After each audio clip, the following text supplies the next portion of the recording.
just beautiful. A picture of Harford County's past is woven into these dresses and gloves and shoes. It's part of our social history, how people dressed, what it indicated. I think it's as much part of our history as documents from our past. That's why the Historical Society of Harford County, Maryland began the Textile Project. Clothing is donated by local families who may have kept them for generations before deciding it was time to let them go. Volunteers carefully sort through the clothes. The buttonholes are handmade. To decide what can be saved. You've got to take a piece out and assess it, decide if it has any moth damage. Some sewing and restoration might be needed to stabilize a piece. With patience, passion, and some detective work, volunteers unlock the secrets behind each item. You can find almost anything on the internet. We have some books that we use.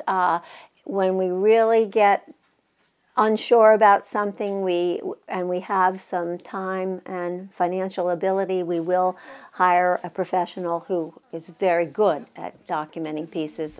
The clothing that's been donated dates from the late 1700s and early 1800s to the 1970s. This is a wedding dress from 1969. It belonged to one of our former board members. To protect the garments from further disintegration, volunteers use acid-free tissue paper and boxes for storing. The Historical Society of Harford is a 132-year-old nonprofit located in an old post office building in Bel Air, Maryland. We try to take the recording of the history, our past history, and preserve it so that people going forward, in essence, will know where they came from and how that helped us become what we are today. This is a Civil War era dress from our textiles collection. Visitors to the Society's museum can see historical documents and newspapers, as well as artifacts, furniture, and photographs. I like history more. I liked it a lot before, though. I love seeing old clothes.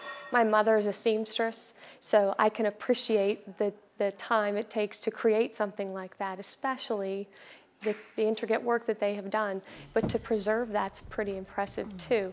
That goal is what motivates volunteers and keeps them working hard to preserve every piece and thread of history. For writer Faiza Elmasry, I'm Faith Lapidus, VOA News.